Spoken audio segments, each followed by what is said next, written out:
Hello students, welcome back to our channel Judiciary by PW. This is me Arjita and आज के इस video में हम बात करेंगे कि वो कौन से टॉप करियर ऑप्शंस हैं जिन्हें आप परस्यू कर सकते हैं, जिनको लेके आप अपनी स्ट्रैटेजी बना सकते हैं अब, क्योंकि आपका AIB 21 का एग्जाम पूरा हो चुका है।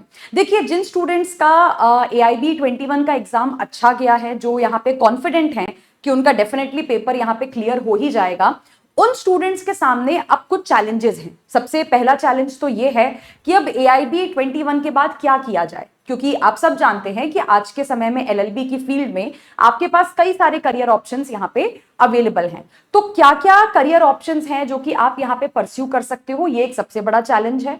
दूसरा चैलेंज ये है कि उस करियर ऑप्शन को परस्यू करने के लिए आपको क्या करने की जरूरत है, क्या मिनिमम चीजें यहाँ पे रिक्वायर्ड है, क्या एलिजिबिलिटी क्राइटेरिया यहाँ पे रिक्वायर्ड है उन करियर ऑप्शंस की तरफ अपनी स्ट्रैटेजी बनाने के लिए। तो उसी चीज को आज के इस वीडियो में हम यहाँ पे डिस्कस करेंगे। मतलब एक कंप्लीट यहाँ पे रोड मैप आप सबके सामने मैं ड्रॉ करने वाली हूं कि क्या क्या रास्ते आप सबके सामने हैं और कैसे कैसे उन अलग अलग करियर ऑप्शंस को, उन रास्तों को आप यहाँ पे अपनी स्ट्रैटेजी में उनको उतारने की कोशिश कर सकते हैं। ठीक है, देखिए, सबसे पहले तो आप यहाँ पे AIB के बाद क्या करना चाहते हैं या LLB के कौन से करियर फील्ड में आप जाना चाहते हैं, ये काफी हद तक इस बात पे भी डिपेंड करता है कि आपका इंटरेस्ट कहाँ पे है। आपको लगता है कि आपके पास कौन सी स्किल्स हैं जिसके चलते आप एक पर्टिकुलर करियर फील्ड में अच्छा कर सकते हो, लेकिन फिर भी कई बार स्टूडेंट्स को ये बातें समझने में, फिगर आउट करने में दिक्कत होती है। तो एक एक करके मैं आपके साथ सारे करियर ऑप्शंस को यहाँ पे डिस्कस करती हूँ। देखिए, सबसे पहले यहाँ पे आ जाता है लिटिगेशन और एडवोकेसी का करियर, यानी कि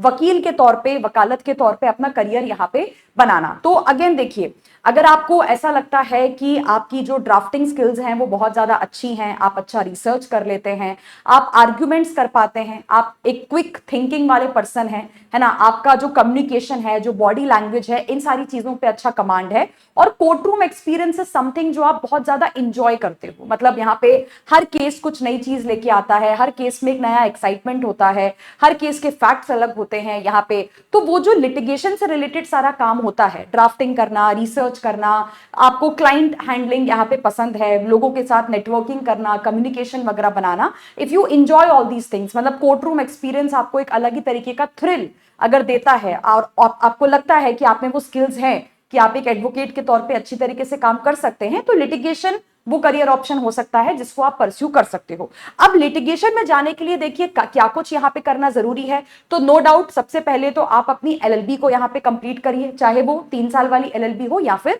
5 साल वाली LLB हो। LLB कंप्लीट करने के बाद आपको तुरंत क्या करना है, स्टेट बार काउंसिल में जाके अपना इनरोलमेंट करवा लेना है। स्टेट बार काउंसिल में आपका इनरोलमेंट होना चाहिए। उसके बाद AIB का पेपर आपको क्लियर करना है। ये उन लोगों के लिए है जिन्होंने अभी तक AIB का पेपर क्लियर नहीं करा है। और अगला जो स्टेप है वो काफी ज्यादा इंपॉर्टेंट है यहाँ पे, कि क्योंकि आप अभी एक फ्रेश एडवोकेट होंगे, आपको इंडस्ट्री में, मार्केट में कोई जानता नहीं होगा, ठीक है, आपको कई सारी चीजें होंगी यहाँ पे सीखना। अगर आपको ऐसा लग रहा है कि नहीं, लॉ तो मुझे बहुत अच्छे से आता है, तो देखिए, लिटिगेशन या एडवोकेसी में अच्छा करने के लिए सिर्फ लॉ आना काफी नहीं होता।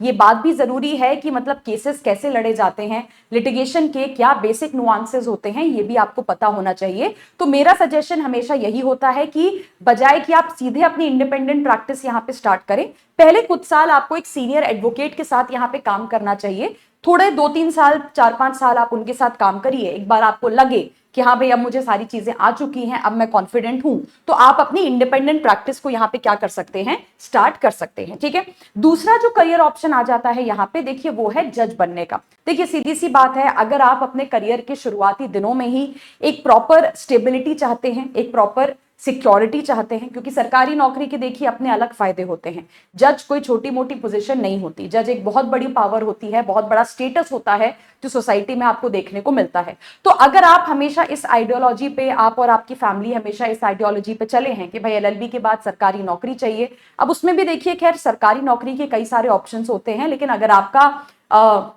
मन, आपका इंटरेस्ट इस तरफ है कि सरकारी नौकरी चाहिए, तो जज वाली, जुडिशरी में जो है मुझे जाना है, तो आप जज भी यहाँ पे बन सकते हैं। अब उसके लिए आपको क्या करना पड़ेगा, देखिए, सीधी सी बात है, अगेन LLB की डिग्री होना जज बनने के लिए कंपलसरी है। बिना LLB की डिग्री के आप जज नहीं बन सकते हैं। उसके बाद अब क्योंकि यहाँ पे सुप्रीम कोर्ट का 3 साल का प्रैक्टिस रूल भी आ चुका है, मतलब 3 साल तक आपको इंडिया के किसी ना किसी कोर्ट के सामने क्या करना है, प्रैक्टिस करना है। अब अभी तो फिलहाल 3 ईयर प्रैक्टिस रूल नहीं हटा है, तो हम उसी के हिसाब से अपनी एलिजिबिलिटी को डिसाइड करेंगे। उसके बाद यहाँ पे आप जब ये 3 साल की प्रैक्टिस करोगे तो साथ में आप क्या कर सकते हैं, जुडिशरी के एग्जाम्स की तैयारी कर सकते हैं। मतलब डेली प्रैक्टिस करने के साथ, लिटिगेशन करने के साथ अगर आप 2 से 3 घंटे भी निकाल पाते हैं तो वो मोर देन सफिशिएंट होगा। And with in those 3 years, जैसे जैसे वो 3 साल खत्म होंगे आपके, आप काफी अच्छी तरीके से जुडिशरी एग्जाम्स की तैयारी कर चुके होंगे। तो यहाँ पे तैयारी करते समय आपको जो है 3 स्टेजेस निकालनी होती है जज बनने के लिए, दैट इज प्रीलिम्स, मेंस और इंटरव्यू। उसके बाद आपकी जुडिशरी की ट्रेनिंग करवाई जाती है और फिर आपको सिविल जज की पोस्टिंग यहाँ पे मिल जाती है। अच्छा, तीसरा जो करियर ऑप्शन है, जो था तो काफी समय से इंडिया में, लेकिन इसमें इंटरेस्ट स्टूडेंट्स का अभी अभी जागा है, खास करके 3 साल का प्रैक्टिस रूल आने के बाद, यानी कि आपके पब्लिक प्रोसिक्यूटर एग्जाम। देखिए, आप सब जानते हैं कि इंडिया में जो अलग अलग राज्य हैं, अलग अलग स्टेट्स हैं, तो जितने भी क्रिमिनल केसेस होते हैं, क्रिमिनल केस यहाँ पे सारे सरकार की तरफ से, स्टेट की तरफ से लड़े जाते हैं। तो ऐसे जो वकील होते हैं जो गवर्नमेंट की मदद करते हैं क्रिमिनल केसेस में, इनफैक्ट नॉट जस्ट गवर्नमेंट के बिहाफ पे केसेस लड़ते हैं, पुलिस की मदद करते हैं क्रिमिनल केसेस में इन्वेस्टिगेशन करने में, ऐसे जो वकील होते हैं उन्हें हम पब्लिक प्रोसिक्यूटर यहाँ पे कहते हैं। तो जैसे इंडिया में हर स्टेट अपना अलग अलग पेपर करवाता है जुडिशरी का, वैसे ही पब्लिक प्रोसिक्यूटर का भी हर स्टेट, हर राज्य अपना अलग एग्जाम कंडक्ट करवाता है। लेकिन इसका सबसे बड़ा फायदा यह है, जैसे कि मैंने आपको बताया, कि जुडिशरी का पेपर देने के लिए अब कंपलसरी चीज ये हो गई है कि आपके पास 3 साल का प्रैक्टिस एक्सपीरियंस होना चाहिए। मतलब एज अ फ्रेशर आप जुडिशरी एग्जाम्स में नहीं बैठ सकते। लेकिन खुशकिस्मती, थैंकफुली, मतलब थैंकफुल वाली बात यह है कि पब्लिक प्रोसिक्यूटर एग्जाम्स में अभी तक ये रिक्वायरमेंट नहीं आई है। इसका सिंपल सा मतलब यह है कि जैसे ही आपने एलएलबी कंप्लीट किया, एलएलबी कंप्लीट करने के तुरंत बाद आप क्या कर सकते हैं, पब्लिक प्रोसिक्यूटर एग्जाम्स में अपीयर करना, बैठना शुरू कर सकते हैं।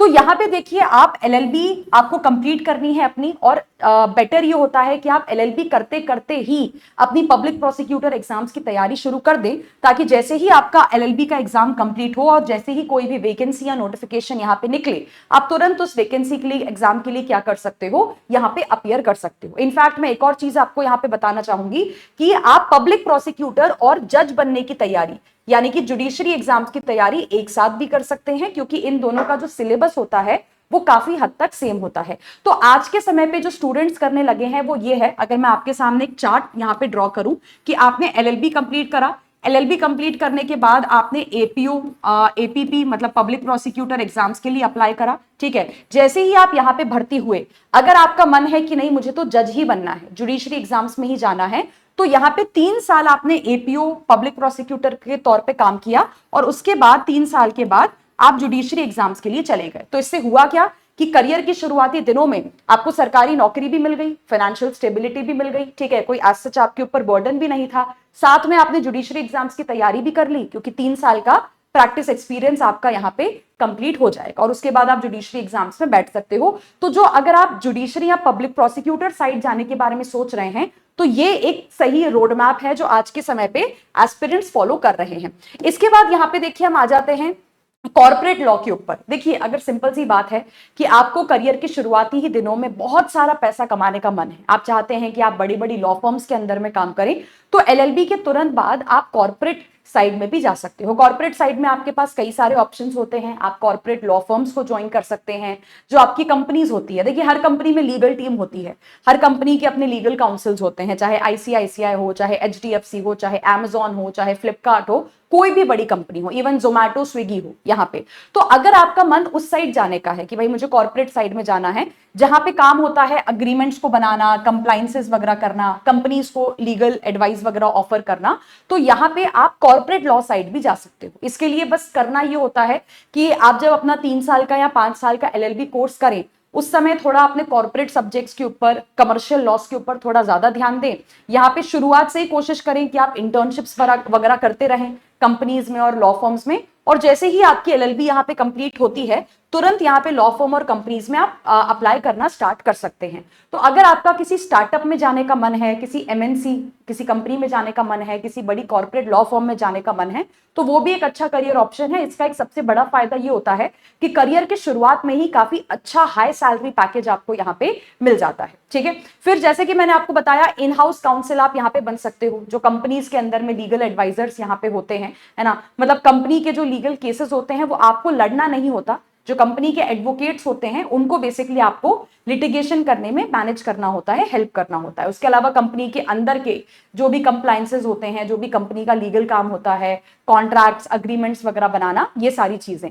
तो इन हाउस काउंसिल की देखिए एक सबसे बड़ी बात ये होती है कि आप एक स्टेबल नौकरी में होते हैं स्टार्टिंग से, आपकी वर्क लाइफ बहुत ज्यादा बैलेंस्ड होती है। ठीक है, कोई मतलब एक्स्ट्रा काम आपसे नहीं करवाया जाता, फिक्स्ड आपका रोल होता है, टाइम से ऑफिस आना, टाइम से ऑफिस से जो है वो घर चले जाना, और मतलब वीकेंड वगैरह ओवरऑल सोशल और जो आपकी वर्क लाइफ वगैरह होती है काफी बैलेंस्ड यहाँ पे होती है। इसके बाद देखिए सरकारी नौकरी में एक और बहुत बड़ा ऑप्शन आपके पास होता है यूपीएससी करना या फिर स्टेट पीसीएस एग्जाम्स की तरफ जाना। अब आप सोचेंगे कि लॉ करने वाला पर्सन यूपीएससी या स्टेट पीसीएस में क्यों जा रहा है। देखिए इसका काफी बड़ा कारण ये होता है कि यूपीएससी में आप सब जानते हैं कॉन्स्टिट्यूशन पूछा जाता है ना, आपके जीएस के पेपर में पॉलिटी पूछा जाता है, गवर्नेंस पूछा जाता है। अब ये सब्जेक्ट्स ऐसे हैं जो यूजुअली लॉ स्टूडेंट्स के स्ट्रांग होते हैं, क्योंकि आपने एलएलबी के दौरान इनको पढ़ा हुआ होता है। प्लस क्योंकि यूपीएससी की तैयारी आप एक ऑप्शनल सब्जेक्ट चूज करके करते हो, और वही ऑप्शनल सब्जेक्ट स्टूडेंट्स क्या करते हैं, लॉ चूज कर लेते हैं। ठीक है, तो इसलिए यहाँ पे लॉ करने के बाद अगर आप यूपीएससी करना चाहते हैं या स्टेट पीसीएस करना चाहते हैं, तो वो भी एक काफी अच्छा करियर ऑप्शन है यहाँ पे, कि लॉ को as a optional subject choose करके आप इन एग्जाम्स की तैयारी कर सकते हो। एग्जाम की तैयारी देखिए सेम ही होती है, जो जैसा कि जज होता है, जैसा कि पब्लिक प्रोसिक्यूटर होता है, सेम वही प्रीलिम्स मेंस इंटरव्यू वाला प्रोसेस आपको करना पड़ता है। इसके बाद यहाँ पे अगर आप आर्मी साइड जाना चाहते हैं तो ये भी एक बहुत अच्छा करियर ऑप्शन है, क्योंकि आर्मी में देखिए जो लीगल केसेस होते हैं या आर्मी के जो लीगल मैटर्स होते हैं वो इंडिया के नॉर्मल कोर्ट्स में नहीं आते हैं। आर्मी का अपना खुद का जो है अलग से एक कोर्ट होता है। ठीक है, उनका पूरा अलग खुद का जो है सिस्टम वगैरह बनाया होता है। तो वहां पे जो आपके जो लोग होते हैं जो आर्मी के केसेस में मदद करते हैं, उन्हें हम जज एडवोकेट जनरल कहते हैं। तो यहाँ पे हर साल आर्मी वालों के द्वारा इनकी जो है वैकेंसी निकाली जाती है, नोटिफिकेशन निकाला जाता है। अब इसके लिए अगर मैं एलिजिबिलिटी की बात करूं कि आपको यहाँ पे इसमें जाने के लिए क्या करने की जरूरत है, तो बेसिकली आपके पास देखिए एलएलबी कंप्लीट होना चाहिए। एलएलबी के बाद यहाँ पे एक और रिक्वायरमेंट आपकी ये ऐड कर दी गई है कि आपने क्लैट पीजी का एग्जाम दिया होना चाहिए। ठीक है, क्लैट पीजी का एग्जाम यहाँ पे आपने दिया होना चाहिए। और इसके साथ साथ यहाँ पे जब भी जैक की भर्ती आए, तो मैंने आपको कहा कि साल में एक बार भर्ती होती है, वैकेंसी निकाला ही जाता है। बस एक थोड़ी सी दिक्कत की बात यह है कि वैकेंसी बहुत ही कम आती है, मतलब मुश्किल से 10 पोस्ट आपको देखने को मिलती हैं लड़के और लड़कियों की मिला के, राइट। बट अगेन अगर आपका आर्मी में जाने का मन है तो ये एक फैक्टर नहीं बनना चाहिए कि आप पोस्ट की वजह से ना जाएं। अगर आपका मन है, आपका इंटरेस्ट है उस साइड, तो बिल्कुल आपको अप्लाई करना चाहिए। तो आप जब भी भर्ती निकाली जाए आप उसके लिए अप्लाई कर सकते हैं। आपका एसएसबी का जो है इंटरव्यू वगैरह, आपका जो पूरा सिलेक्शन प्रोसेस है वो होता है, और अगर आप सिलेक्ट हो जाते हैं तो कुछ सालों की आपकी ट्रेनिंग होती है, और उसके बाद आप एज अ कोर्ट यहाँ पे एज अ जज एडवोकेट जनरल काम करना शुरू कर सकते हैं। उसके बाद आ जाता है आपका टीचिंग प्रोफेशन, लीगल एकेडमिक्स, यानी कि अगर आपको पढ़ाने का इंटरेस्ट है, राइट, तो आप लॉ कॉलेजेस में जा सकते हैं पढ़ाने के लिए। इसके लिए आपको पहले एलएलबी कंप्लीट करना होता है, एलएलबी के बाद आपको एलएलएम करना है, उसके बाद आपको यूजीसी नेट यहाँ पे निकालना होता है। तो जो स्टार्टिंग लेवल कि आपकी जॉब होती है वो असिस्टेंट प्रोफेसर की होती है। उसके बाद डिपेंडिंग ऑन आप पीएचडी वगैरह कंप्लीट कर लें, और यहाँ पे अपना जो है सीनियोरिटी के बेसिस पे एसोसिएट प्रोफेसर, और उसके बाद प्रोफेसर, और इवन डायरेक्टर पोस्ट तक, चांसलर पोस्ट तक आप यहाँ पे जा सकते हो। तो अगर आपका पढ़ाने का इंटरेस्ट है तो आप प्रोफेसर भी बन सकते हैं। इसके साथ साथ यहाँ पे लीगल जर्नलिज्म भी एक फील्ड आ गई है। आजकल देखिए लीगल मुद्दे हमेशा न्यूज में रहते हैं। इनफैक्ट कोई भी खबर या कोई भी चीज आप उठा के देख लीजिए, किसी हर केस के अंदर में आपको लीगल जो है जर्नलिज्म जरूर यहाँ पे देखने को मिलेगा। तो अगर आपको यहाँ पे लीगल करंट अफेयर से आप अपडेटेड रहते हैं, आप लिख अच्छा लेते हैं, बोल अच्छा लेते हैं, कंटेंट के ऊपर आपकी पकड़ अच्छी है, तो आप इवन लीगल जर्नलिज्म में यहाँ पे जा सकते हो। इसमें आप मीडिया हाउसेस को ज्वाइन कर सकते हैं, या फिर आजकल काफी बड़े बड़े यूट्यूब चैनल्स हैं, मतलब कई सारी ऐसी न्यूज और मीडिया एजेंसीज हैं वो टीवी पे नहीं आती हैं, लेकिन उनके बड़े बड़े यूट्यूब चैनल्स हैं, वहां पे आप लीगल न्यूज पढ़ना, लीगल न्यूज के ऊपर रिसर्च करना स्टार्ट कर सकते हो, राइट। तो स्टूडेंट्स, ये कुछ करियर ऑप्शंस हैं जो आप परस्यू कर सकते हैं अपना LLB कंप्लीट करने के बाद। बाकी मैं आप सबको यहाँ पे एक चीज बताना चाहूंगी कि अगर आप जो 2-3 कुछ करियर ऑप्शंस मैंने आपको बताए हैं, जैसे कि ड्राफ्टिंग या हो गया आपका, अगर आप वकालत में जाना चाहते हो, या फिर अगर आप जज बनना चाहते हो, या पब्लिक प्रोसिक्यूटर बनना चाहते हो, तो आप सबको मैं बताना चाहूंगी कि इन सभी करियर ऑप्शंस में जुडिशरी बाय PW आपकी मदद कर सकता है। जैसे कि हमारे ड्राफ्टिंग बैचेस हैं यहाँ पे उन लोगों की मदद करने के लिए जो कि वकालत में करियर बनाना चाहते हैं, है ना। तो उसके लिए आप हमारे ड्राफ्टिंग बैचेस को ज्वाइन कर सकते हैं, जो आपको लिटिगेशन करने में मदद करेंगे। अगर आपको ऐसा लगता है कि आपके सीनियर्स आपको ठीक तरीके से सिखा नहीं रहे हैं, मेंटोर नहीं कर रहे हैं, तो आप हमारे ड्राफ्टिंग बैचेस को ज्वाइन कर सकते हैं, ठीक है। जिनका इंटरेस्ट यहाँ पे जुडिशरी एग्जाम्स की तरफ है, वो हमारे जुडिशरी के बैचेस को ज्वाइन कर सकते हैं। जिनका इंटरेस्ट यहाँ पे पब्लिक प्रोसिक्यूटर एग्जाम्स में है, अगर आप सरकारी वकील बनना चाहते हैं, तो आप पब्लिक प्रोसिक्यूटर वाले बैचेस को भी ज्वाइन कर सकते हैं। तो किसी भी बैच के बारे में अगर आप जानकारी इंफॉर्मेशन लेना चाहते हो, आप जुडिशरी बाय PW की ऐप या वेबसाइट पे विजिट करके इंफॉर्मेशन ले सकते हो। तो thank you so much, take care, all the best for your preparation, bye bye.